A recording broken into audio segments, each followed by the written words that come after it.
Bismillahirrahmanirrahim. Assalamualaikum warahmatullahi wabarakatuh. Sebelumnya perkenalkan, nama saya Nasaruddin, mahasiswa UIN Syarif Hidayatullah Jakarta, semester 5, Prodi Hukum Keluarga.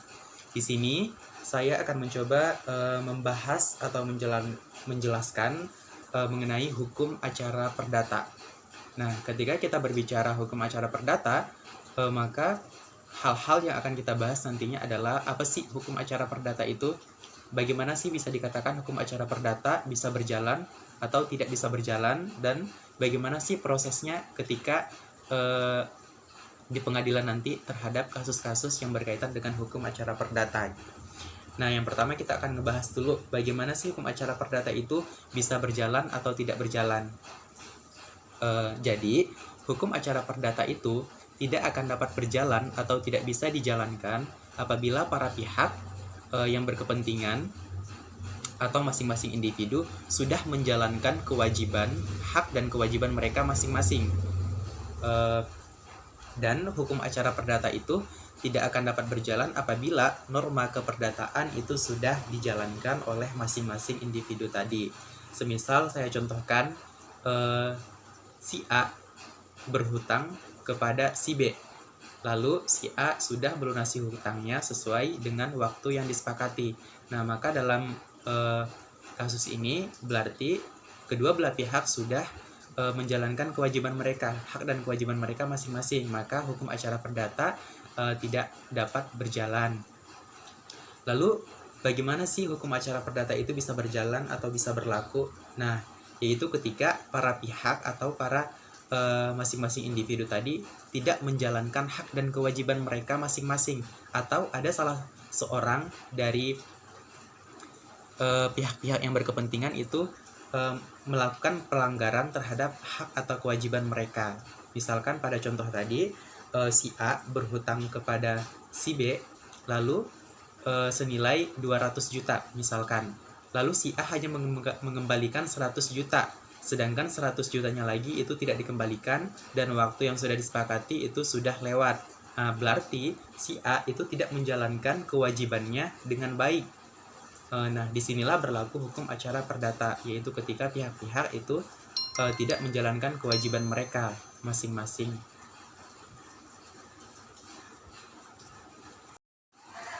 Mengenai perkara perdata, pada hakikatnya itu terbagi menjadi dua kategori. Yang pertama yaitu perkara voluntair. Apa sih perkara voluntair itu? Nah, jadi perkara voluntair adalah perkara yang sifatnya pemohon, tidak ada sengketa di dalamnya, seperti misalkan kasus penggantian nama, penggantian jenis kelamin, kasus penetapan nikah, atau kasus pengangkatan anak. Nah, kasus-kasus ini masuk pada kategori perkara voluntair karena cuma ada pihak pemohon dan tidak ada termohon, di samping tidak ada sengketa juga. Yang kedua, ada perkara kontentiosa, yaitu perkara yang di dalamnya terdapat sengketa atau perlawanan, sehingga pada kasus ini nantinya akan ada pihak tergugat dan pihak penggugat.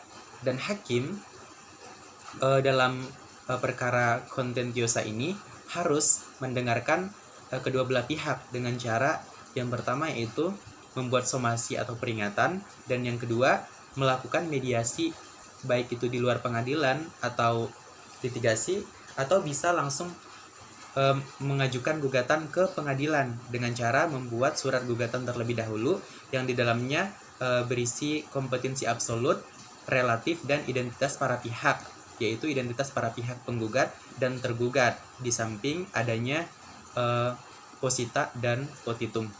Ketika proses di pengadilan, ada beberapa tahap-tahapan yang harus kita lakukan. Yang pertama yaitu mengajukan surat gugatan, seperti yang sudah dijelaskan sebelumnya. Yang kedua, mediasi.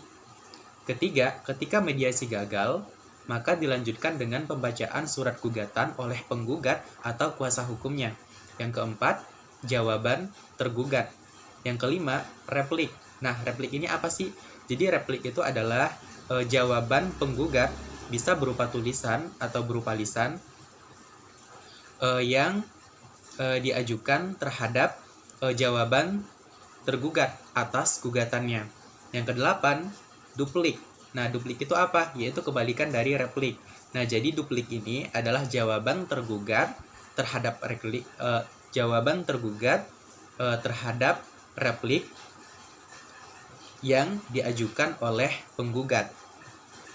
Ketujuh, ada pembuktian dari pihak penggugat.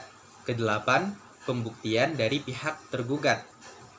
Nah, dalam proses pembuktian itu ada beberapa jenis bukti. Ada bukti surat, bukti saksi, bukti persangkaan, bukti pengakuan, dan bukti sumpah. Kesembilan, ada kesimpulan dari pihak penggugat dan tergugat. Kesepuluh, itu musyawarah majelis hakim, dan terakhir itu putusan majelis hakim. Dalam proses persidangan itu ada beberapa jenis proses sidang. Yang pertama yaitu proses sidang ketika penggugat dan tergugat hadir, tetapi mediasi gagal.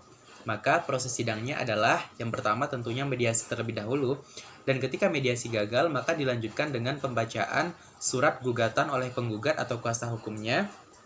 Kemudian jawaban dari pihak tergugat dilanjutkan dengan replik, duplik, pembuktian dari penggugat dan tergugat, simpulan, musyawarah majelis hakim, dan terakhir putusan majelis hakim.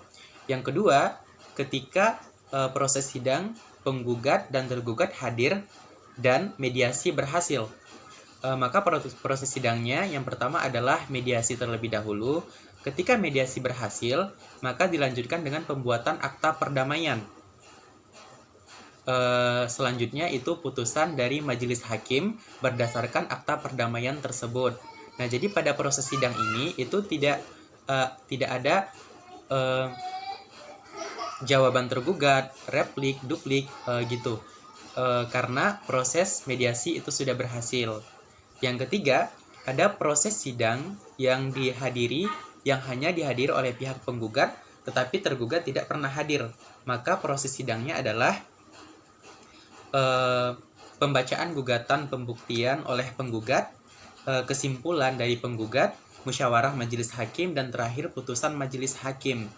Nah, jadi pada proses sidang ini itu tidak ada mediasi, karena mediasi hanya dapat dilakukan apabila pihak penggugat dan tergugat hadir dalam proses persidangan. Dan pada kasus ini itu dinamakan dengan first take, yaitu ketika hanya dihadiri oleh pihak penggugat tetapi tidak pernah dihadiri oleh pihak tergugat dari awal sidang sampai akhir. Dan yang terakhir, proses sidang ketika dihadiri oleh pihak tergugat tetapi tidak pernah dihadiri oleh pihak penggugat, maka proses sidangnya itu harus digugurkan. Dan ketika pihak penggugat ingin menuntut haknya kembali, maka harus mengajukan gugatan baru. Selanjutnya kita akan membahas mengenai permohonan penyitaan. Dalam hukum acara perdata, permohonan penyitaan itu terbagi menjadi 3. Yang pertama yaitu sita conservatoire deslike, yaitu permohonan sita oleh penggugat terhadap barang oleh penggugat, baik barang itu bersifat bergerak ataupun tidak bergerak. Semisal saya contohkan, seorang pengusaha meminjam uang ke bank dengan jaminan rumah pengusaha tersebut.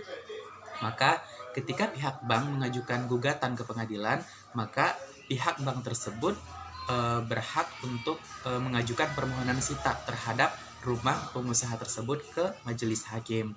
Yang kedua, ada sita revindicatoir beslike, yaitu barang penggugat baik sifatnya bergerak ataupun tidak bergerak, tetapi barang tersebut dikuasai oleh pihak tergugat sehingga murni keamanan barang tersebut. Dan yang ketiga ada sita marital, yaitu permohonan sita oleh suami atau istri karena perebutan harta pusaka atau harta bersama. Selanjutnya adalah kita akan membahas mengenai putusan di pengadilan. Nah, putusan adalah suatu kalimat yang diucapkan oleh hakim sebagai pejabat negara dalam bentuk tertulis dalam rangka untuk menyelesaikan atau mengakhiri suatu gugatan, di mana hakim dalam menyelesaikan putusan itu harus mencerminkan nilai-nilai keadilan, nilai-nilai kebenaran, penguasaan hukum, fakta-fakta, etika, serta moral dari hakim. Nah, jadi aspek terpenting dalam putusan hakim tersebut adalah amar putusan. Nah, amar putusan itu apa sih? Jadi, amar putusan itu merupakan isi atau inti dari putusan itu sendiri yang dimulai dengan kata mengadili.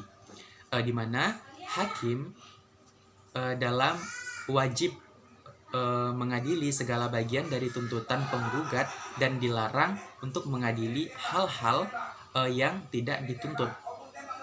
Dan adapun fungsi putusan di sini itu terbagi menjadi 3. Yang pertama adalah sebagai kekuatan mengikat, yang kedua sebagai kekuatan bukti, dan yang ketiga sebagai kekuatan eksekutorial. Adapun jenis-jenis putusan itu diatur dalam pasal 185 ayat 1 HIR, di mana jenis putusan itu dapat dibedakan menjadi 3. Yang dibedakan menjadi 3 dari segi kehadiran pihak-pihak penggugat atau tergugat. Yang pertama yaitu putusan gugur. Nah, di mana putusan gugur ini berlaku apabila pihak penggugat itu tidak pernah hadir ketika persidangan. Yang kedua ada first take, yaitu first take ketika pihak tergugat tidak pernah hadir selama persidangan mulai dari awal sampai akhir. Dan yang ketiga ada kontradiktoir, yaitu ketika tergugat hadir dalam persidangan. Selanjutnya adalah eksekusi putusan. Eksekusi putusan merupakan perintah hakim ketika amarnya adalah kondemnatoir, yaitu dengan kalimat menghukum. Contohnya, menghukum tergugat untuk mengosongkan rumah atau membayar uang dalam jumlah tertentu ketika tergugat tidak melaksanakan perintah tersebut. Maka hakim akan memerintahkan pihak tergugat untuk melelang harta yang dijadikan jaminan oleh pihak tergugat dengan proses pihak penggugat sebagai orang yang memenangkan perkara tersebut mengajukan permohonan eksekusi ke pengadilan. Nah, pengadilan di sini akan memanggil pihak tergugat untuk melaksanakan eksekusi tersebut secara sukarela.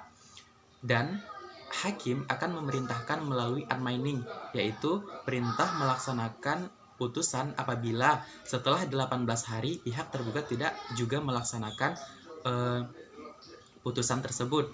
Maka akan dilakukan lelang terhadap harta jaminan tergugat yang sudah disita. Dan sebagai catatan bahwa dalam eksekusi putusan itu hanya bisa dilakukan apabila putusan bersifat ingkrah, yaitu putusan yang sudah memiliki kekuatan hukum tetap. Terakhir adalah upaya hukum.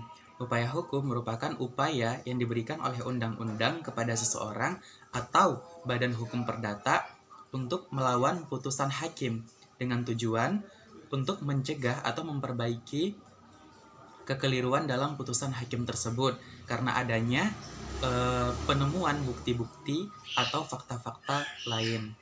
Di mana upaya hukum tersebut ada beberapa jenis. Yang pertama ada bentuk perlawanan atau verzet, yaitu upaya hukum terhadap putusan yang dijatuhkan di luar hadirnya tergugat.